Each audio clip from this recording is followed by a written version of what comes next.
여러분 안녕하십니까, 백운기입니다. 우리나라 재판이 3심제를 취한 것은 혹시라도 있을지 모를 잘못된 판결, 즉 오심에 대비하기 위해서입니다.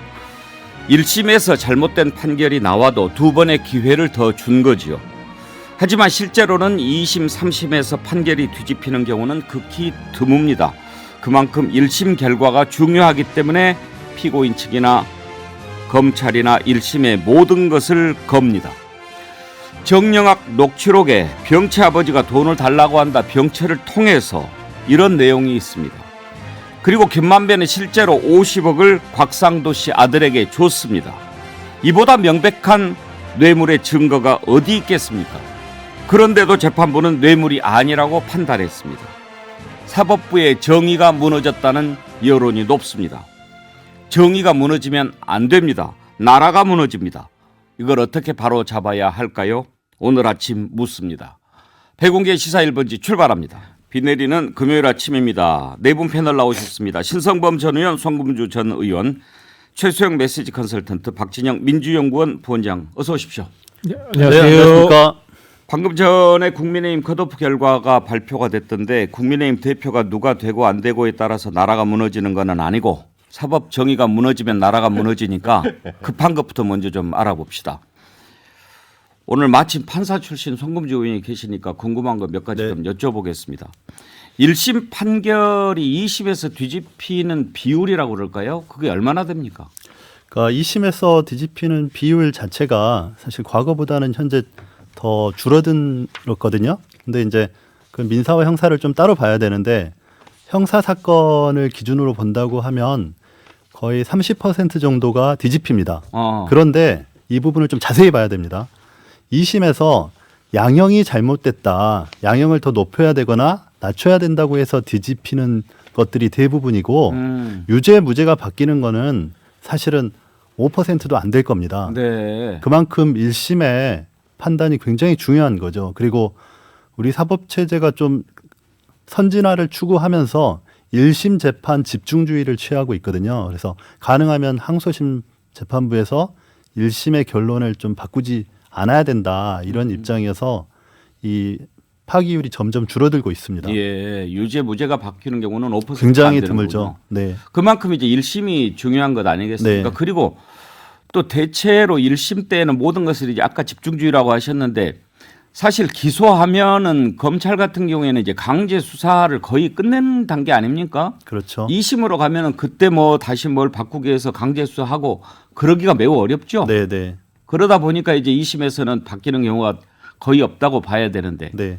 그러면 이제 변호인들도 아무래도 1심 할 때 다 이렇게 집중하지 않겠습니까? 그렇죠. 1심에 집중을 하고 사실 검사 측에서도 공소 유지 역할을 해야 되지 않습니까? 그래서 1심에서 부족한 증거들을 물론 적극적으로 강제 수사는 하지 못하지만 재판 과정에서 좀 부족한 부분이 있으면 그거에 대해서는 보완 수사를 할 수가 있습니다.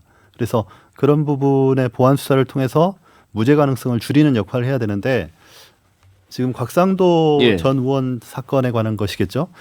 이게 사실은 사법부의 문제인지 공소 유지를 전담했던 검찰 측의 문제인지 좀 봐야 됩니다. 사실 사법부도 그 법조의 그런 공통된 그런 카르텔 구조에 있기 때문에 사법부의 역할에 대해서도 좀 비난할 여지가 분명히 있습니다.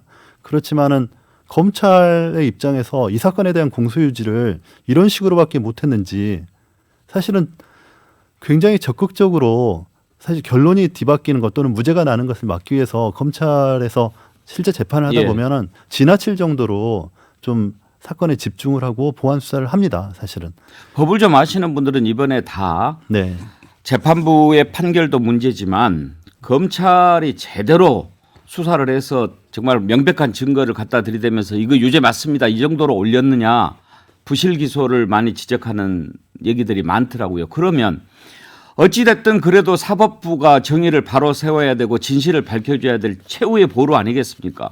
그러면 누가 봐도 이게 범죄가 뻔한데 검찰이 수사를 게을리하거나 기소를 부실하게 해가지고 공소 사실이 좀 부족하고 그래가지고 이거 전혀 아닌데 판사가 생각하기에 이거는 아니다라고 하면은 그냥 뻔한 그 기소 사실을 가지고 판단을 해야 됩니까? 아니면 판사가 따로 판단할 수 있는 그런 재량은 여지는 없습니까?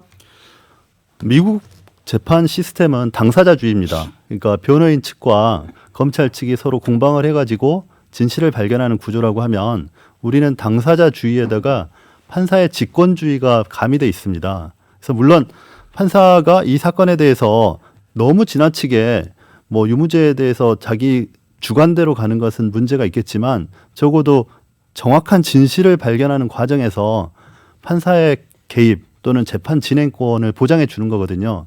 이제 그런 측면에서 본다면 이 사건 같은 경우는 재판부의 입장에서 부담스러운 부분에 있어서는 그 입증이 안 됐다는 식으로 해서 그냥 이 판단에 있어서 적극적인 판단을 하지 않았다고 판사가 도망간 겁니까?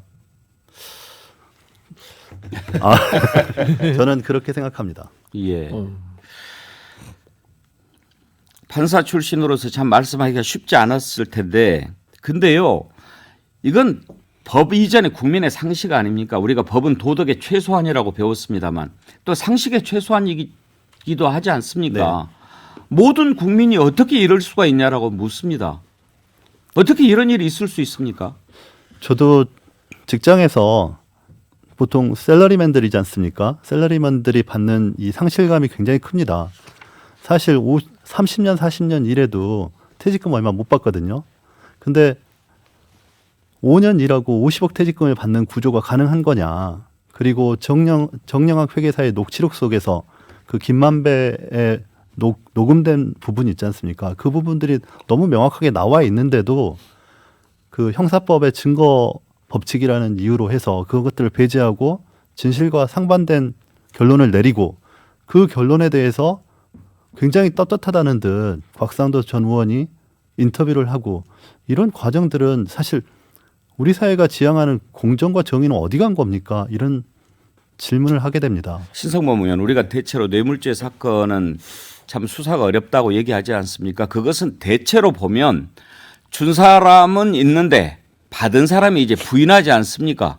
그러니까 어떻게 해서 이 돈이 전달됐는지 그걸 찾아내는 게 어려워서 뇌물죄 수사가 어렵다라고 하지만 이것은 일단 50억 건너간 게 확인이 되지 않습니까? 명백히 증거가 있고 그리고 또 정영학 녹취록에 야 병채 아버지가 돈 주라고 그래. 병채 통해서 이렇게까지 나왔습니다. 그랬는데 그것을 뇌물이 아니라고 판단한다면 그게 어떻게 상식적인 판결이라고 볼 수가 있겠습니까? 비상식적이죠. 그리고 재판부도 판결문을 제가 보니까 이런 기사를 보니까 사회 통념상 50억이 이례적이다. 과다하다. 이례적으로 많다는 게 인정. 그다음에 그 곽상도 아들이 아버지의 대리인으로 뇌물을 받아 수수했다는 의심이 드는 것도 사실이다라고 판시를 해요. 그런데 그 다음에 대가와 청탁 관계가 증명되지 않았다. 무슨 말이냐? 하나은행이 그 콘소시엄, 그 성남의 떨인가를 만들 때 그 화천대유와 콘소시엄을 맺었는데 하나은행이 빠져나가려는 것을 곽상도 당시 의원인가 민정수석이 모 대학 동문인 하나은행 회장을 통해서 막았다. 이게 검찰의 공소 사실일 텐데 이게 조사가 덜 됐던 거예요. 확실한 증거가 안 나왔던 거예요. 그러니까 판사는 여기에서 제가 보기엔 1심 판사도 여기서 눈 감고 뇌물이라고 판결할 수 있었어요. 해도 아무런 문제가 없는 논리 구조야. 말씀하신 대로 정리학 회계록에서 아까 말씀하신 대로 야, 병치 아버지가 돈 달란다. 이런 이야기를 하고 있게 돼요. 그런데 아까 말씀하신 대로 그러저러한 이유로 다 배척하고 근데 여기서 뇌물로 볼 수 없다. 이런 거죠. 그러니까 어떻게 보면은 뭐랄까 법원은 다시 검찰에게 떠넘긴 그런 경우인데 저는 이거는 고등법원 가면 서울 고등법원 가면 또 뒤집힌다고 저는 봐요. 이거는 일반적인 너무 상식이잖아요. 특히나 중요한 게 재판부가 설치한 이유가 뭔데 왜 뇌물로 볼 수 없냐? 결혼해서 따로 사는 독립생계라는 이 대목이 국민들이 확 올라온 거 아니에요. 박진영 교수 그래가지고 지금 어떻게 됐습니까? 이제 이게 그대로 확정되면 합법적으로 이제 50억을 챙기게 된 겁니다. 그렇죠. 그리고 네. 이제 이게 유죄가 되면은 추징을 할 거 아닙니까? 근데 네. 이제 무죄가 됐으니까 추징도 못 해. 50억 돼. 네네. 그리고 이제 경제적으로 독립체니까 네네. 곽상도한테서 아들한테 가는 것도 아니에요. 네네. 상속세도 안 내. 네네. 완전히 50억 꿀꺽이 되는 거예요. 물론 세금 띄겠지만. 경제적 독립체하고 반대되는 개념이 제 생각에는 경제 공동체라는 단어가 생각납니다. 이게 비슷한 일이 있었는데요. 박영수, 윤석열 특검 시절에 자 최순실이 재벌로부터 돈을 받았습니다. 누구 때문에 받았습니까? 최순실 보고 돈 줬겠어요? 박근혜 보고 돈 준 거예요. 박근혜 보고 돈 준 거예요. 그죠? 박근혜 대통령이 그 상황을 제대로 몰랐다고 이야기합니다. 그런데 이걸 경제적 공동체로 엮어가지고 박근혜 대통령이 유죄가 됐습니다. 아들하고 아버지 관계인데 곽상도 의원 얼굴 보고 줬지 아들 보고 줬겠습니까? 이게 상식적인 수준의 이야기 아닙니까? 이런 부분에서 저는 말도 안 되는 수사가 이루어졌다는 생각이 들고 저는 이제 신성범 의원님과 다르게 2심 가더라도 별 달라지지 않을 것이라고 생각하는 게 우리 아까 의원님 말씀하신 것처럼 검찰이 제대로 수사를 안 했고 공소유지에 적극적이지 않았기 때문에 이런 일이 벌어졌기 때문에 저는 이것은 기획된 것처럼 이런 식으로 여론의 지탄을 받으면서 그대로 무마하려고 할 것이다. 그런 생각이 듭니다. 그러면 정의가 무너지죠. 최수영 네. 컨설턴트. 곽상도 전 의원이 검사 출신이지 않습니까? 그것도 잘 나갔던 민정수석도 했고 검사 출신이 아니라도 이렇게 됐을까 물어보는 국민들이 많습니다. 오늘 아침에 한 신문 칼럼 제목이 이렇게 됐더라고요. 대장동 법꾸라지들의 기름 발라준 판결. 네, 맞습니다. 법꾸라지가 뭡니까? 법 플러스 미꾸라지 그렇죠, 아닙니까? 그렇지 않아도 미끈미끈한 미꾸라지한테 기름 발라줬으니 이건 뭐 어떻게 잡을 수 있겠어요? 장어급이 된 거죠. 정말 장어급이 된 거죠. 그래서 아니 뭐 저는 제가 어저께 뭐 다른 방송에서 이렇게 얘기했습니다. 이걸 뭐라 표현 한마디로 표현하고는 싶냐 해서 저는 신박한 거래라고 했습니다. 이것이야말로 정말 신박한 거래 아닙니까? 그러니까 법에 저촉도 안 되고 세금도 안 내고 정말 그리고 아들에게 아버지와 아들이 별도로 사니까 이제는 여기에 대해서 재산 증식도 완전해졌고 그러니까 이런 걸 두고 신박한 거래라고 하지 뭘 두고 신박한 거래라 하겠습니까? 신종이라 하기에는 너무 올드해서 신종이라 할 수는 없고 신박하다고 표현하는 방법밖에 는 다른 표현이 안 나오더라고요. 자, 그러면 이제 어떻게 해야 될까요? 이거 이대로 둬서는 안 된다고 생각하는 국민들이 많습니다. 손 의원님 이제 2심에서 뒤집힐 가능성도 있지만 이제 지금까지 보면은 뒤집히는 경우가 적다라는 점에서 이대로 갈 수도 있습니다. 국민들이 그것을 눈 뜨고 지켜보기에는 너무나 속이 아프고 답답합니다. 숨을 못 쉴 것 같다는 분들도 많습니다.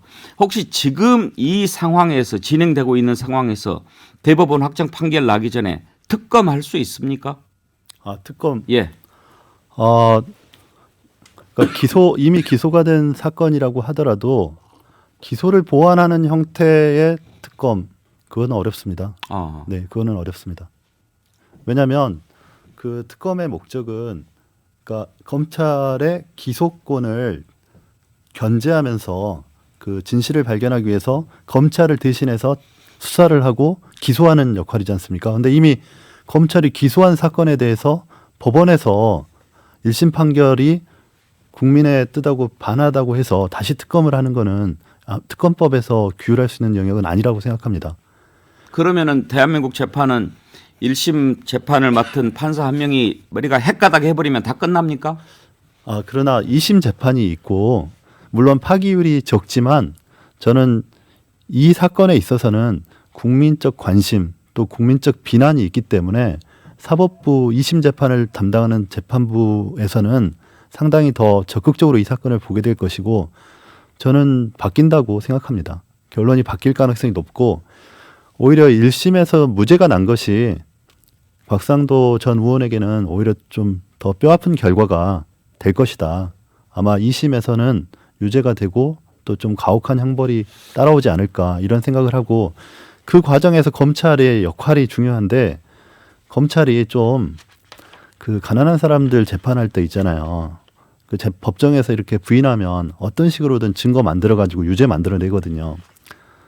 그렇게 힘없는 사람들한테는 쉽게 사법권, 검찰권을 행사하면서 힘 있는 사람들 재판할 때는 온갖 논리를 동원해 가지고 무죄를 만들어내고 또 그거에 공조하는 그런 사법 시스템을 없애야 된다고 생각합니다. 근데 검찰이 기소 독점을 하고 있기는 하지만 법원에서도 만약에 이것은 정말 재판을 해야 된다라고 하면은 재판에 붙이는 재정 네.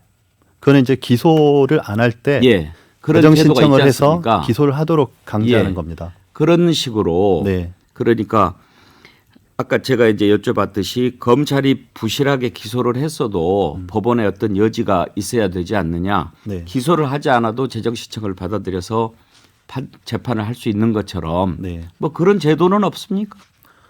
그러니까 검찰의 수사 그러니까 증거 확보, 증거를 가져오는 역할을 제대로 안 했을 때 그거를 제대로 할 수 있도록 이제 그 프랑스 법에서는 치안 판사 제도가 있어서 검사의 역할을 사법부가 어느 정도 대신하도록 돼 있는데 우리는 대부분의 그런 역할들은 검사에게 주어져 있습니다. 그래서 제가 하나 질문 드리고 싶은 거는요. 동일 사건에 대해서 기소된 것에서는 특검을 할 수가 없지만은 확대된다거나 이것이 범주가 커지면은 국회에서 저는 특검을 할 수 있는 걸로 그렇게 알고 있거든요. 그거는 그렇죠. 네네. 이거는 근데 요 사건에서 확대될 수 있는 부분이 사실은 크지 않지 않습니까? 물론 50억 클럽에 있는 사람들을 전체를 몰아넣어서 특검을 한다. 네. 이런 생각을 할 수는 있겠죠. 네네. 그러나 이 곽상도 의원 건에 있어서는 이미 기소가 돼 있는 건이고 그 기소된 것에 대해서 사법부가 어떤 판결을 하느냐의 문제인 것이지 그거를 특검으로 다시 바꾸는 거는 우리 사법 체계에 있어서 사법부 독립하고도 관련된 문제이고 좀 종합적으로 판단해야 될 문제입니다. 이번에 검사 출신 피고인이기 때문에 이런 결과가 나왔지 않았을까 이렇게들 많이 의심하는데 그러면 지금 50억 클럽인가는 어떻게 되고 있나요? 지금 전혀 수사가 안 되고 있죠. 지금 뭐 이름 나왔던 분들이 박영수, 김수남, 권순일 또 멀리 나왔던 분이 최모 씨 뭐 이렇게까지 나왔었는데요. 그런 생각이 들어요. 사실 이 곽상도 의원이 이 현 정부에서 차지하는 비중이 저는 뭐 별로 대단한 분은 아니라는 생각이 들어요.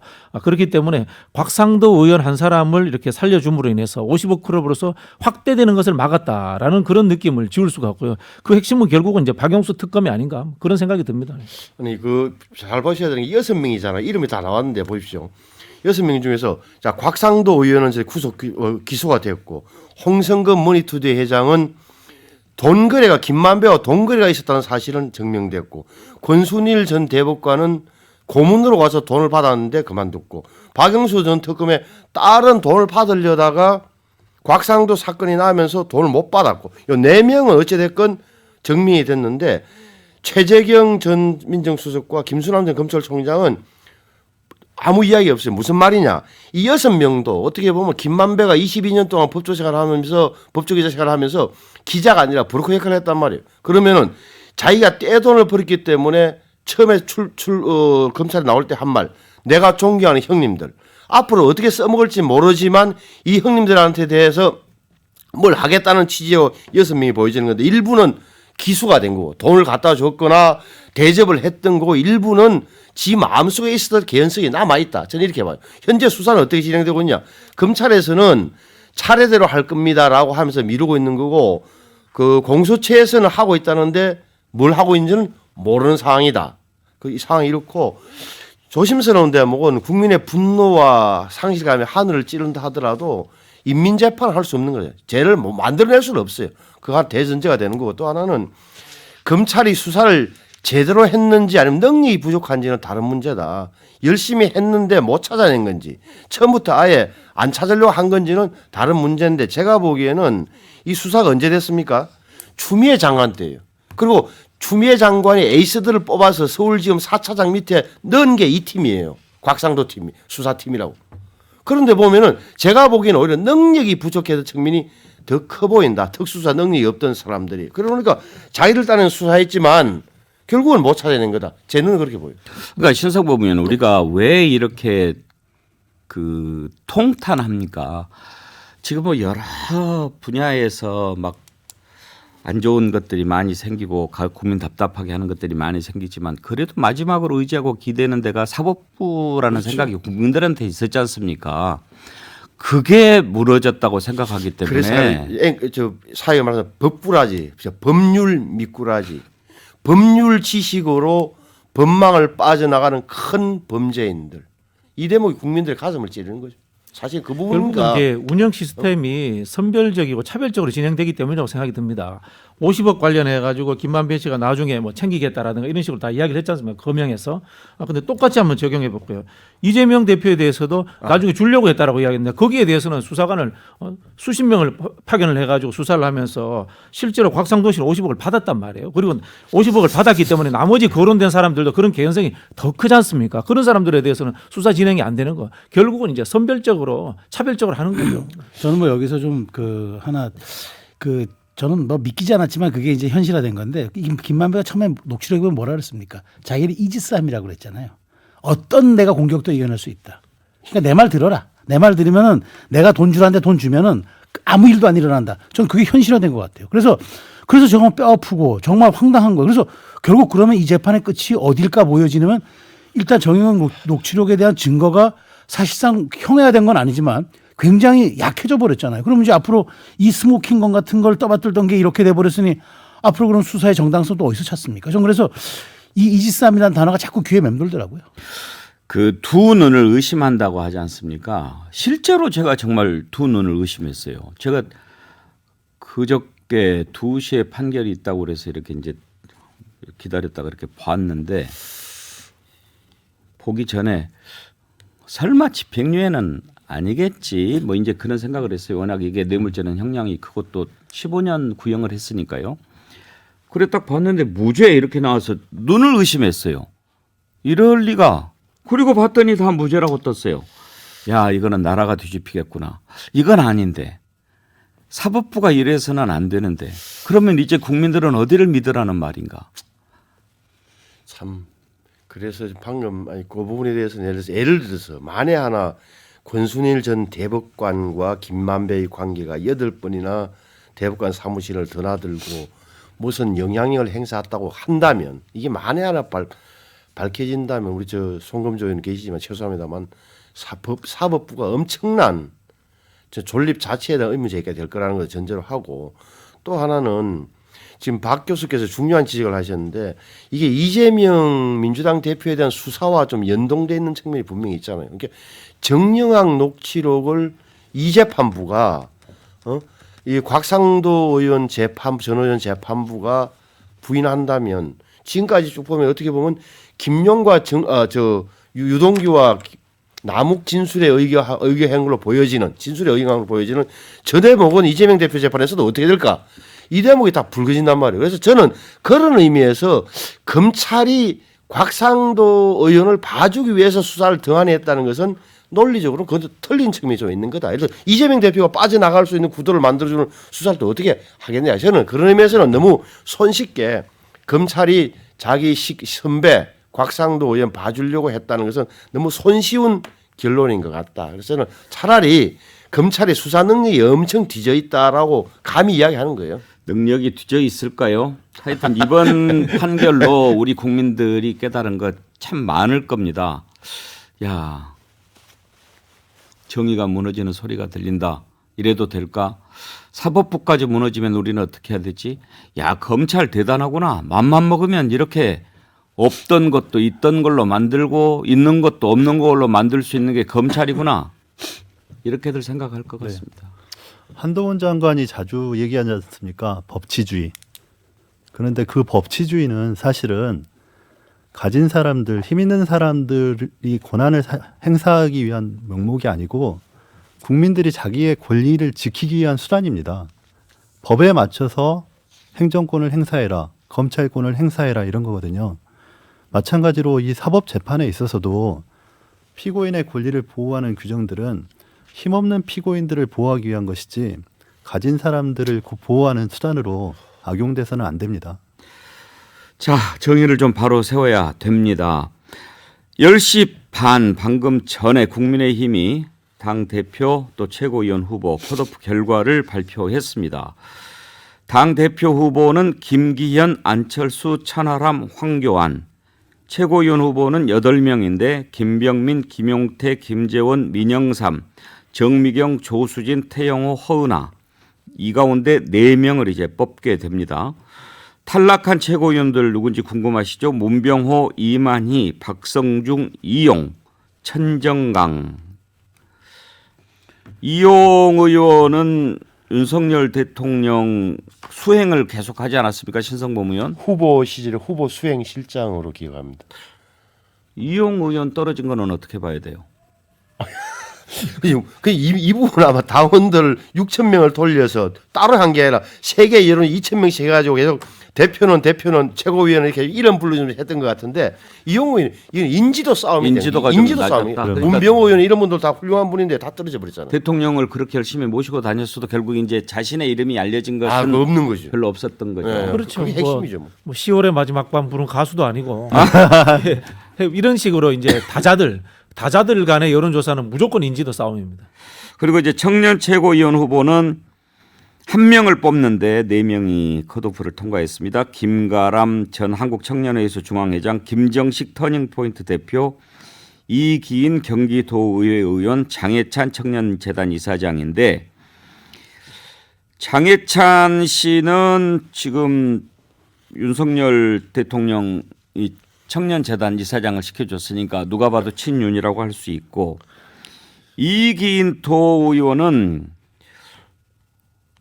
지금 이준석 대표가 지원하고 있으니까 이준석계라고 볼 수도 있는데 안철수 의원하고도 가깝다면서요. 지역구가 분당에 이제 갑에 있는 도의원이죠. 그러다 보니까 이제 지난 그 지방선거 때 같이 치렀죠. 그러니까 런닝메이트 개념이죠. 안철수 의원은 그 당시에 보궐선거에 출마했고 이기인 의원은 당시 기초의원을 하다가 이제 도의원 나왔는데, 이기인 의원이 이제 그 성남 대장동 사건을 기초의원 성남시 의원 하면서 굉장히 공격했던 공격수라 그러더라고요. 그래서 지역에서 인기도 있고 또 젊고 그다음에 연세대 뭐 그 응원단장 출신이라고 합니다. 네. 그럼 만약에 결선으로 가게 된다고 하면 이기인 의원을 고리로 안철수 후보와 이준석계 후보가 서로 손을 잡을 수도 있는 그 거리가 되나요? 그러니까 그건 상상의 영역이긴 한데 현실화될 수도 있다고 보는 게, 왜냐하면 장해찬이라고 공식화된 이른바 이제 김기현 의원과 러닝메이트라고 그러잖아요. 그럼 이제 여기서 4명이 겨루는데 실제로는 사실은 보면은 이제 이기인데 이를테면 장해찬이 좀 약간 양강구도라고 나중에 이제 그렇게 평가된다 그러면은 그런 해석은 나올 수가 있겠죠. 결선은 대표만 하는 거죠. 그렇죠. 결선은 대표입니다. 최고위원은 결선 투표를 안 합니까? 안 하죠. 최고위원? 안 하죠. 그 순서대로 그냥 투표 순서대로 쭉 자르면 되죠. 그럼 뭐 그냥 장해찬 되는 구도네요.